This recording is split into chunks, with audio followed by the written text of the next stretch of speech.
JD Vance was giving a speech at the Faith and Freedom dinner tonight and had the audacity to warn Kamala Harris that she needed to tone down her rhetoric or else someone was going to get hurt. Essentially trying to blame Kamala Harris for the assassination attempts. Now, first, we're going to listen to JD Vance tell a story of Donald Trump calling him after the assassination attempt and how JD Vance thinks that that's what makes Donald Trump so presidential.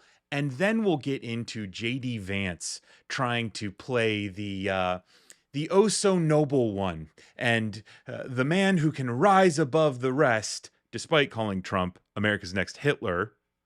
He's going to tell us all what we need to do with political discourse moving forward. Look, these are the first public remarks that I have made since my running mate was nearly assassinated for the second time yesterday. And President Trump, I was actually sitting at home in Cincinnati with my 7-year-old, and I get a phone call, and it says Donald J. Trump. So I answer it, and he says, "JD, you're not going to believe this, but they tried to do it again." And I said, "No, they didn't. You're joshing me. What's going on here, sir?" And he says, "No, I was playing golf, and the Secret Service found somebody who was trying to shoot me." And I say, "Oh my Lord, sir, I'm so glad you're okay. I mean, are you doing okay? Are you not just physically okay, but everything's fine?" He said, "Yeah, I'm doing fine." And this is just who Donald Trump is. He said, I'm a little mad because I was about to make a birdie putt on the 6th hole and they wouldn't let me finish." I mean, the guy's literally like, this happened. I mean, he calls me right after. This is 10 minutes after, and he's pissed off that they won't let him finish his birdie putt right after they found a guy with an AK-47.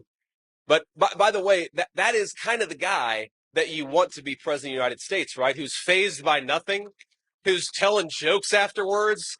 JD Vance there says that Donald Trump called him and he was so worried about his birdie putt. He was really angry.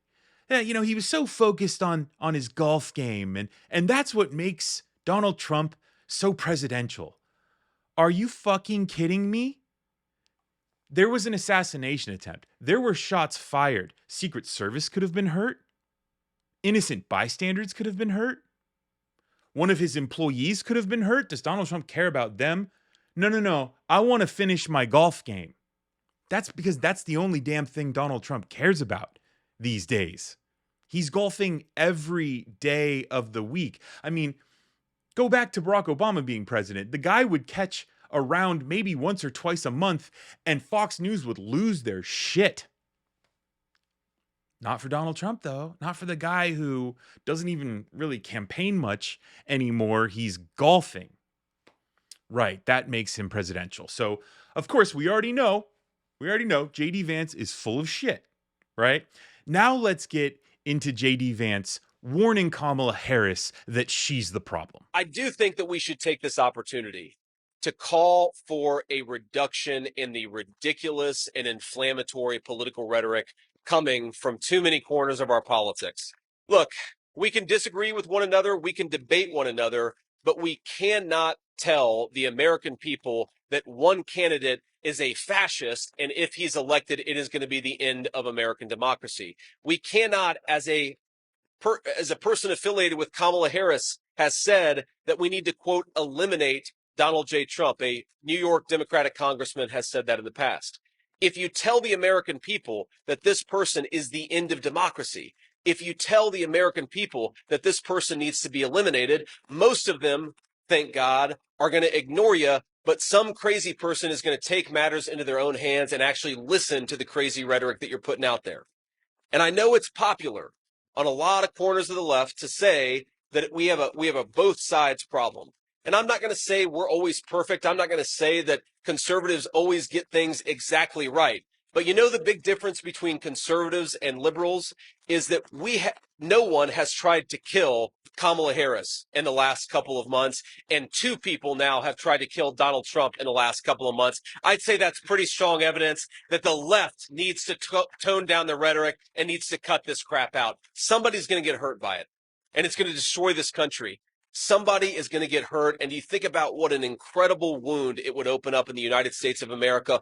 All of us, and I promise I will do my part to tone down the rhetoric, but in particular, The people telling you that Donald Trump needs to be eliminated, you guys need to cut it out or you're going to get somebody hurt. JD Vance there says that Kamala Harris, she says it's the end of democracy if Donald Trump gets into the White House. Yeah, JD, because he already tried to end our democracy on January 6th when he sent a mob and then refused to do anything about that mob when they attacked the Capitol to try to stop the certification of the vote.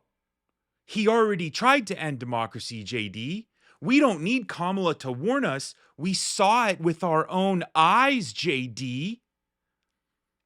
And really, JD Vance is really grasping at straws here, trying to equate Kamala's words to Donald Trump's, because let's listen to Donald Trump talk about what would happen if Kamala Harris is elected. We don't win on November 5th.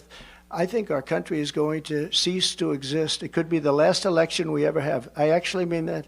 We don't win. I think this could be the last election we ever have. That's where our country's going. So I don't want to hear anything from JD Vance, the couch fucker, about Kamala Harris and her violent rhetoric, because we all know the threat of a Donald Trump presidency. And let's be real, the would-be assassins were both Republicans. They don't listen to Kamala Harris. They do listen to Donald Trump, and they're sick of Donald Trump. Let's talk about the feeble clap at the end there, because they all know. All these people in the audience, they know that Donald Trump is the one responsible for pouring gasoline all over the political arena with how he talks. They all know. That's why they could hardly really show any enthusiasm for what JD Vance was saying there. JD Vance also quoted Elon Musk. Is anyone trying to kill Kamala or Biden? Yeah, they tried to kill Biden last year. And JD Vance, you really think Kamala's not inundated with death threats? The MAGA crowd, they're the ones calling in bomb threats to Springfield schools and hospitals and government buildings because of the lies that you told, JD. I'm not listening to any more Republican MAGA bullshit about Kamala needs to turn down the rhetoric. Are you kidding me? You guys are violent. You guys are stupid. You guys are morally bankrupt. You guys are lying all the time. Keep Kamala's name out your damn mouth, JD Vance. Tim Walz has a debate with JD Vance coming up, and Walz is going to put JD against the wall and not let him go. Because we should be pissed at the way JD Vance thinks that he can even talk about political rhetoric in our country. Like, how dare you try to equate Kamala Harris to Donald Trump? How dare you? Donald Trump brought all this shit onto himself. So JD Vance here obviously has my blood boiled. And of course, has the nation's blood boiled. We are at a boiling point. That's why this shit is happening. Because we're sick and tired of you being violent and using violent rhetoric and then playing the, oh, no, it wasn't me. It wasn't me. Shut up, JD. This is all you. This is all Donald Trump. I'm not listening to any media pundits talk this shit about, everyone needs to just calm down. No, dude, it's them. It's the GOP. It's MAGA. They're liars. They're liars and they're violent and they're deadly. They're the threat within. So if you're in the media and you're like, let's play the I'm morally righteous, get the fuck out of here with that.